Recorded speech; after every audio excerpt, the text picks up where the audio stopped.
Shalom, selamat malam. Kami dari Jakarta City Care senang bisa berjumpa kembali dengan Sobat Frustasi dan Bisa Bible TV yang dicintai oleh Tuhan. Setengah jam ke depan ini saya pelayan Tuhan Arasia Haan akan menemani Sobat Frustasi dan Bisa Bible TV dalam mempelajari firman Tuhan, menggali firman Tuhan dengan tujuan agar kita hidup sesuai dengan firman Tuhan. Sebelum kita melangkah lebih jauh, mari kita siapkan diri kita berdoa sejenak. Bagi Tuhan segala kepujian, kemuliaan, dan kejayaan. Untuk mula Tuhan, seluruh rangkaian acara siaran malam hari ini, dimanapun suara kami didengarkan, teguhkanlah firman-Mu untuk kemuliaan-Mu, dalam nama Yesus. Amin. Sobat Frustasi dan Bisa Bible TV yang dicintai Tuhan, senang bisa berjumpa malam hari ini dalam acara Dia Buka Jalan Saat Tiada Jalan. Tema firman Tuhan yang akan kami sampaikan untuk kita malam hari ini adalah Dia hadir. Maksud tujuan kita mempelajari topik ini adalah agar kita tidak putus asa dalam menghadapi apapun. Firman Tuhan malam ini kami ambil dari kitab Mazmur pasal 23 ayat yang keempat. Mari kita buka Alkitab kita, kami akan membacakannya untuk kita di malam hari ini. Sekalipun aku berjalan dalam lembah kekelaman, aku tidak takut bahaya, sebab Engkau besertaku, gadamu dan tongkatmu itulah yang menghibur aku. Sebegitu jauh pembacaan firman Tuhan untuk kita malam hari ini. Yang diberkati oleh Tuhan adalah mereka yang mendengarkan firman Tuhan dan yang melakukan firman itu di dalam kehidupannya. Kehadirannya, itulah tema atau judul khotbah kita untuk malam hari ini. Sebagai pendahuluan, kami ingin menyampaikan waktu kita bertobat, Tuhan menerima kita apa adanya. Siapapun kita, dari strata manapun kita datangnya, waktu kita bertobat, Tuhan menerima kita apa adanya. Tetapi sesudah kita ada di tangan Tuhan, menjadi milik kepunyaannya Tuhan, Tuhan tidak biarkan kita apa adanya. Kami pastikan Dia akan berurusan dengan kita. Nah, kalau Dia sedang melakukan akan hal itu, kami mau tekankan buat kita, jangan menyimpang ke kiri, jangan menyimpang ke kanan, karena Dia hadir di sana. Kami sengaja mengangkat tema ini karena hari-hari yang kita hadapi, kalau kita perhatikan, semakin berat, tantangan semakin banyak. Tapi kami berdoa, Alkitab katakan iman timbul dari pendengaran akan firman Kristus. Dia hadir.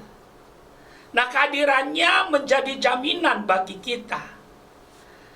Kalau kita mengerti akan kebenaran ini, iblis tidak bisa menakut-nakuti kita. Yang menjadi masalah, seringkali kita lupa akan firman Tuhan. Waktu kita menghadapi masalah pergumulan, kita berpikir masalah kita lebih besar daripada Yesus kita.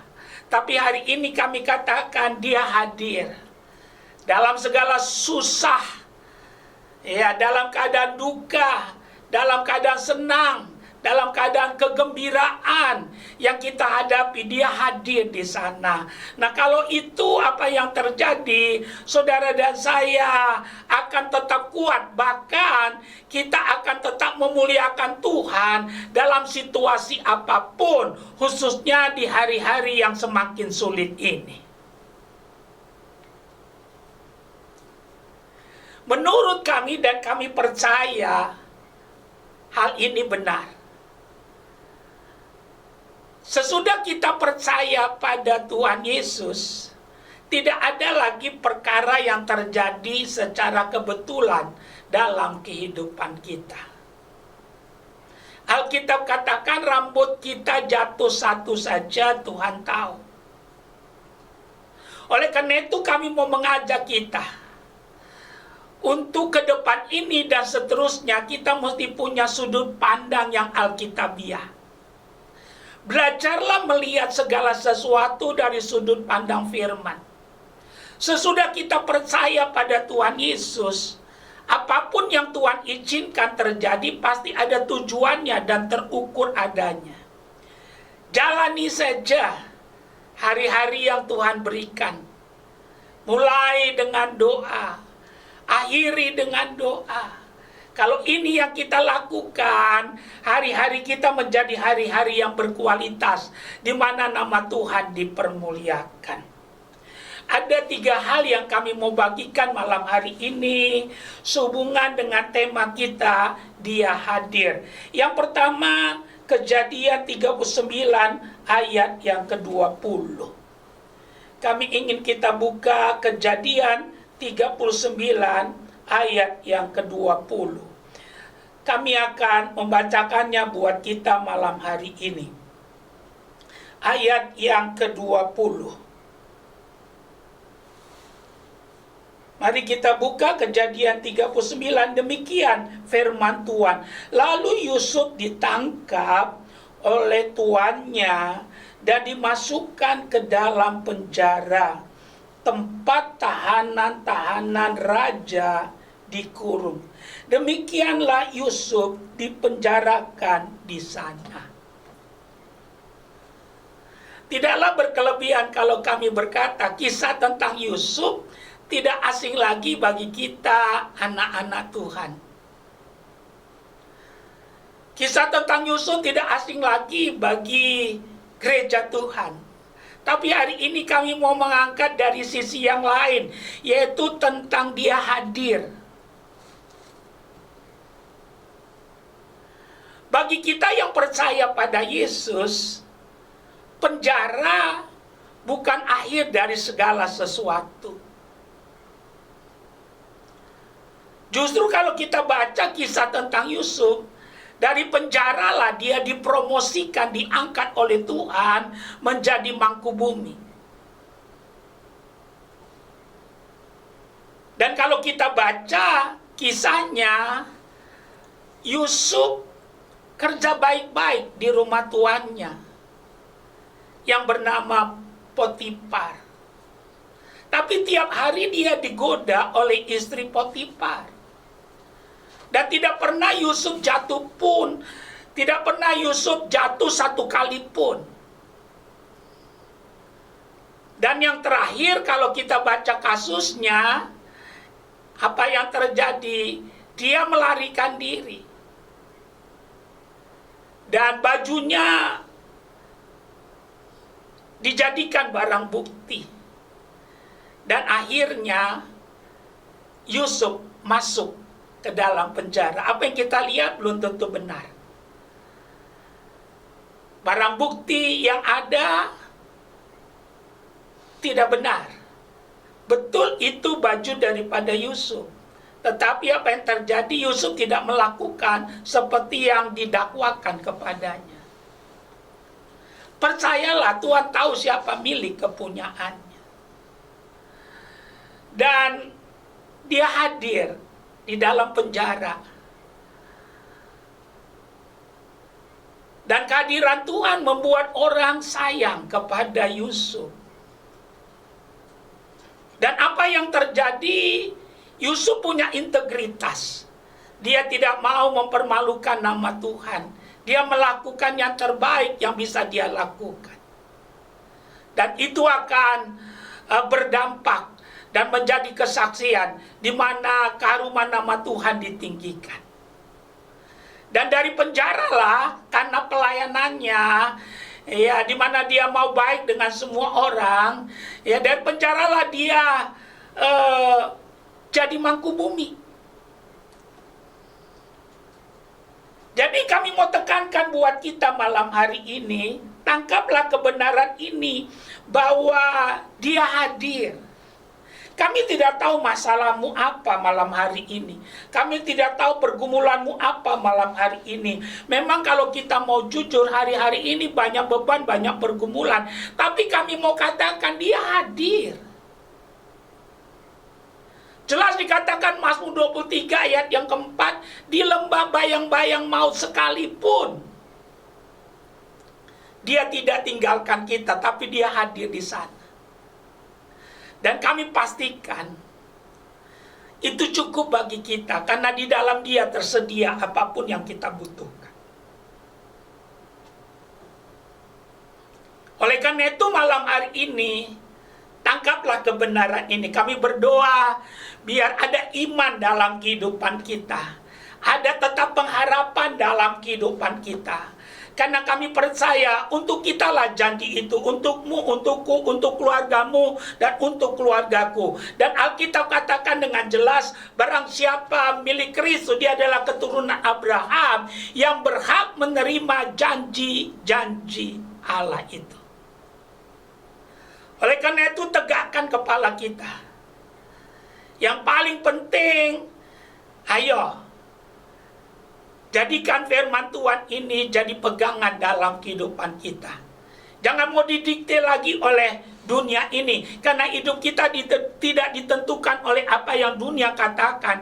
Tapi hidup kita ditentukan oleh apa yang Tuhan katakan. Kalau itu kebenarannya, bersama Yesus kita bisa. Bersama Yesus kita mampu. Bersama Yesus kita lakukan perkara yang besar. Jadi dia hadir. Yang pertama, dia hadir menyertai Yusuf di dalam penjara. Pekerjaannya berhasil, dan bahkan dari penjara Tuhan mengangkat dia menjadi Mangkubumi. Yang kedua, kami ingin kita lihat Daniel pasal 6 ayat yang ke-17. Mari kita lihat Alkitab kita, Daniel pasal yang ke-6 ayat yang ke-17. Kami percaya kita tidak asing lagi akan kebenaran ini. Kami akan membacakannya buat kita.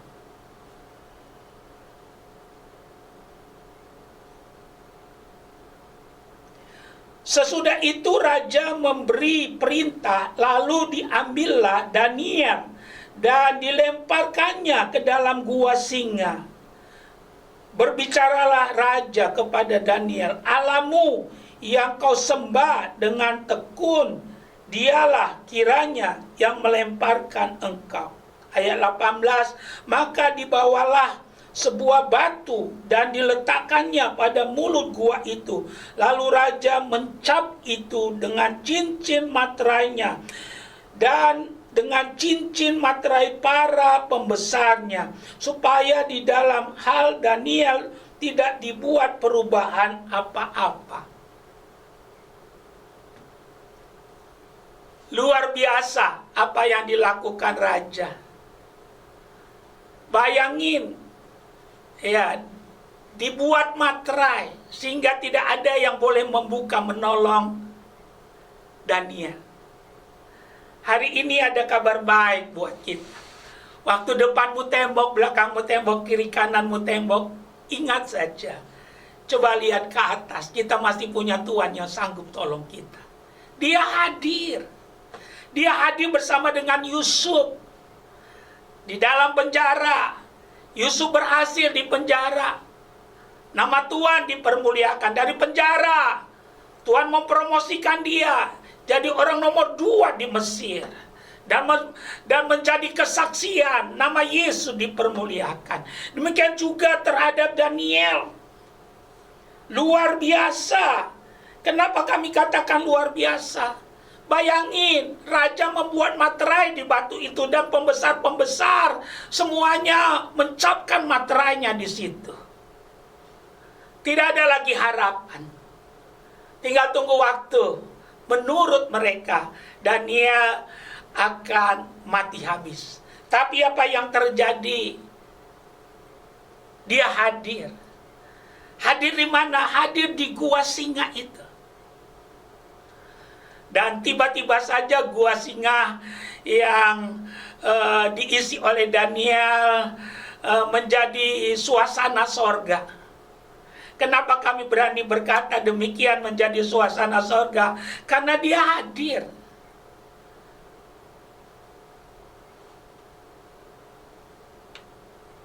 Gua singa, di mana biasanya singa-singa begitu ganas. Dan apa yang terjadi? Tiba-tiba menjadi suasana sorga. Kenapa demikian? Tuhan hadir. Kehadiran Tuhanlah yang membuat singa-singa itu menjadi jinak. Yang kami mau ingatkan buat kita, jangan pernah kita lupa, kita masih punya Tuhan yang sanggup tolong kita. Dan kami pastikan, dia tidak pernah berubah dahulu, sekarang, sampai selama-lamanya. Kuasanya, janjinya, kasihnya, pertolongannya, mujizatnya. Haleluya. Kalau itu kebenarannya, ayo tegakkan kepalamu. Jangan cengeng. Datang kepada Tuhan. Rendahkan diri kita di hadapan Tuhan. Panggil nama itu, nama yang ajaib. Kami percaya kalau Yusuf ditolong oleh Tuhan, kalau Daniel ditolong oleh Tuhan, malam ini juga Tuhan akan menolong setiap kita. Singa yang tadinya buas, pemakan daging, tapi tiba-tiba singanya jadi jinak, jadi baik. Tadi kami katakan, gua singa berubah jadi suasana sorga turun. Karena Tuhan hadir di sana. Haleluya. Dan apa yang terjadi? Itu membuat kegemparan yang luar biasa. Dan apa yang terjadi? Waktu raja tahu apa yang terjadi, bahwa Daniel tidak mati, akhirnya Daniel dikeluarkan dan raja memberi titah. Semua rakyat harus menghormati raja, Tuhan yang Daniel sembah. Raja membuat satu maklumat luar biasa. Dan kami mau katakan apa yang terjadi. Orang-orang yang memfitnah dia, justru itu yang dimasukkan ke dalam gua singa itu. Yang pada akhirnya apa yang terjadi? Mereka mati, habis, dicarbik-carbik dagingnya oleh singa-singa yang memang lapar pada waktu itu. Jadi kami mau katakan dia hadir, tetap ada harapan. Mungkin kita berkata, tapi Pak, masih sulit. Dengar baik, sulit bukan berarti tidak bisa. Haleluya. Dia hadir. Oleh karena itu kami mau katakan, ayo, kerjakan saja bagianmu. Tuhan akan mengerjakan bagiannya. Kerjakan bagianmu. Haleluya. Lakukan ini dengan benar dalam kehidupan kita. Kami pastikan tidak menepati janji itu dosa. Dan Tuhan gak mungkin berdosa. Dia sempurna dalam segala hal. Kalau ini kebenarannya, kami percaya. Malam ini ambillah keputusan. Yang belum percaya pada Yesus, percayalah. Yang sudah percaya, setialah. Karena dia hadir, dan kehadirannya cukup bagi kita. Kami percaya kita tidak asing dengan peristiwa air berubah menjadi anggur. Dia hadir. Ada krisis. Tamu terus datang, tetapi bahan minumannya anggur habis. Tapi karena dia hadir, yang tidak mungkin jadi mungkin, yang tidak ada menjadi ada. Kami mau katakan, rahasianya adalah kehadirannya. Haleluya.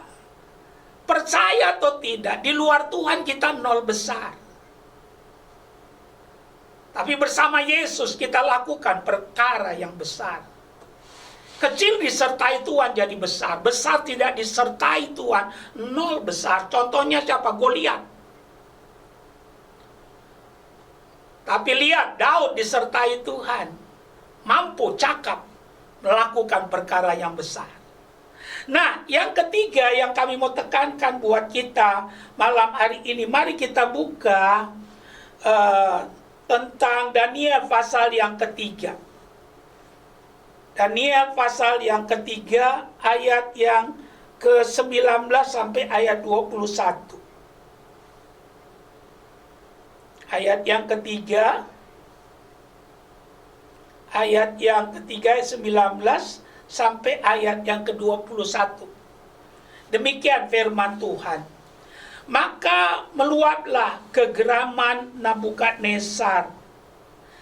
Air mukanya berubah terhadap Sadrak, Mesak, dan Abednego. Lalu diperintahkannya supaya perapian itu dibuatnya 7 kali lebih panas. Kepada beberapa orang yang sangat kuat dari tentaranya dititahkannya untuk mengikat Sadrak, Mesak, dan Abednego dan mencampakkan mereka ke dalam perapian yang bernyala-nyala itu. Lalu diikatlah ketiga orang itu dengan jubah, celana, topi, dan pakaian mereka yang lain, dan dicampakkan ke dalam perapian yang menyala-nyala. Kalau kita baca kisahnya, tidak ada satu helai rambut pun yang terbakar. Kenapa? Dia hadir. Dia hadir. Raja lihat dimasukkan 3, ternyata di dalam ada 4. Raja ketakutan. Dan terjadi mujizat yang luar biasa. Mereka dikeluarkan. Sadrak, Mesak, Abednego adalah contoh-contoh yang baik. Bagi kita orang percaya harus punya prinsip. Harus punya pendirian. Waktu mereka dipaksa menyembah patung yang raja dirikan, mereka berkata dengan tegas, "Hai raja, ketahuilah, andai kata Tuhan yang kami sembah tidak menolong kami, kami tidak akan menyembah patung yang Tuanku raja dirikan itu." Haleluya, luar biasa. Kami mau katakan, sepanjang kita hidup di dalam dunia ini, kami mau katakan kita harus siap untuk bayar harga. Bukan untuk ke sorga, tapi untuk mempertahankan iman kita. Tapi percayalah, kalau engkau melakukan ini, tidak mau kompromi, sorga akan membackup kita. Haleluya. Kalau ini kita kerjakan, Tuhan yang besar bukan cerita, tapi itu nyata dalam kehidupan kita. Ambillah pelajaran dari kasus Sadrak, Mesak, dan Abednego. Kalau kita selama ini kompromi karena takut dipecat, takut dikucilkan, takut dimasukkan ke kotak, tidak ada jabatan, akhirnya kita main cantik, kita main abu-abu, tidak jelas warnanya. Kami mau katakan bertobat malam hari ini.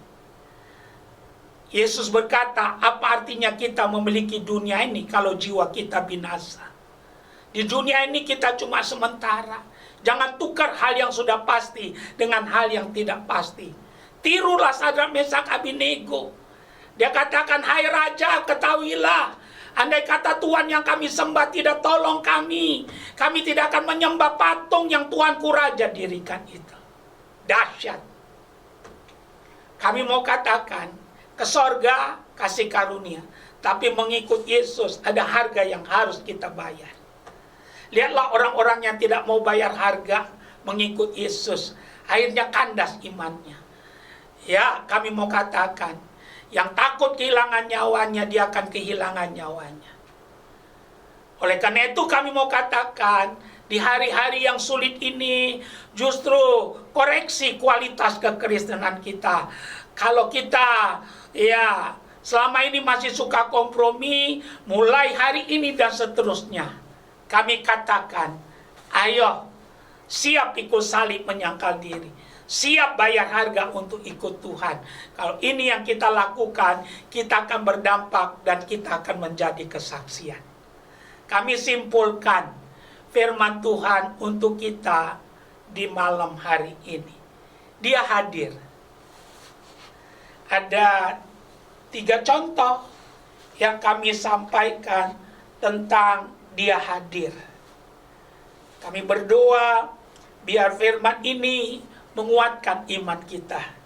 Dia hadir waktu Yusuf di penjara, sehingga Yusuf berhasil, dan dari sana dia dipromosikan menjadi raja.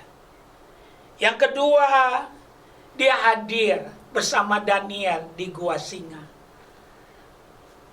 Gua singa berubah jadi suasana sorga karena kehadiran Tuhan. Singanya tidak mau memakan Daniel, bukan karena Daniel, tapi karena dia hadir, yaitu Tuhan menyertai Daniel. Yang ketiga, dia hadir di perapian yang bernyala-nyala. Dikala Sadrak, Mesak, Abednego tidak mau mengkompromikan imannya. Kami mau katakan di masa-masa sulit seperti sekarang, ayo berpegang teguh untuk apa yang kau percaya. Berbahagialah mereka yang tidak melihat namun percaya. Ingat, dia hadir. Tuhan Yesus memberkati. Haleluya. Amin. Sobat Prestasi dan pemirsa Babel TV yang dicintai Tuhan, kita sudah dengar firman Tuhan malam ini, dia hadir. Dan kehadirannya membuat yang tidak mungkin menjadi mungkin, yang tidak ada menjadi ada. Karena itu, ayo hadirkan Tuhan dalam seluruh aspek hidup kita. Kalau itu yang kita lakukan, bersama Yesus kita lebih daripada pemenang. Kita masih ada waktu sedikit, kita mau gunakan waktu yang ada untuk berdoa. Ada 3 tahap doa yang kami mau lakukan. Pertama, bagi engkau yang belum pernah menerima Tuhan Yesus sebagai Tuhan dan Juru Selamatmu, tanpa paksaan kami mau mendukung saudara dengan doa kami. Asalkan saudara mau mengikutinya dengan benar, keselamatan yang Tuhan janjikan menjadi milikmu. Yang kedua, kami mau berdoa buat yang sakit dan berbeban berat. Dan yang ketiga, nanti kita mau berdoa syafaat. Letakkan tanganmu satu di dadamu, ikutinlah doa kami. Tuhan Yesus, saya mendengarkan firman Tuhan. Saya menerimanya dalam kehidupan saya. Saya mau bertobat, meninggalkan cara hidup saya yang salah. Saya mengaku saya orang berdosa Saya membutuhkan pengampunan belas kasihan dari Tuhan. Malam ini saya ambil keputusan menyerahkan seluruh hidup saya kepada Tuhan. Tuhan Yesus, terimalah saya. Masuklah dalam hati saya, tinggallah, bertahtalah dalam hati saya. Saya menyatakan iman saya. Malam ini saya mau ikut Tuhan Yesus. Seumur hidup saya percaya akan Tuhan Yesus yang sudah mati bagi saya, menggantikan saya, menebus saya. Saya mau ikut Yesus sepanjang hidup saya. Dalam nama Yesus. Kalau engkau sakit, letakkan tanganmu satu pada bagian tubuhmu yang sakit. Satu taruh di dadamu, mungkin kalau jantungmu atau paru-parumu yang sakit. Kalau ginjalmu, taruh satu di ginjalmu. Ya, kita mau berdoa. Jangan lakukan kalau engkau tidak percaya. Tapi kalau engkau percaya, malam ini malam mujizat bagi kita. Ya Tuhan, engkau melihat tangan-tangan yang ditaruh pada bagian tubuh kami yang sakit. Tubuh kami bait Allah, rumah Roh Kudus, tempat kediaman Tuhan yang hidup. Bukan tempat penyakit, karena penyakit sudah diambil oleh Tuhan Yesus di kayu salib. Kami berdiri di atas kemenangan yang Yesus sudah kerjakan di kayu salib. Dalam nama Yesus, penyakit, roh penyakit, enyahlah engkau. Dan tidak boleh kembali lagi. Dalam nama Yesus. Kalau engkau punya beban, ada pergumulan, apa saja, letakkan kedua belah tanganmu di dadamu, kita berdoa.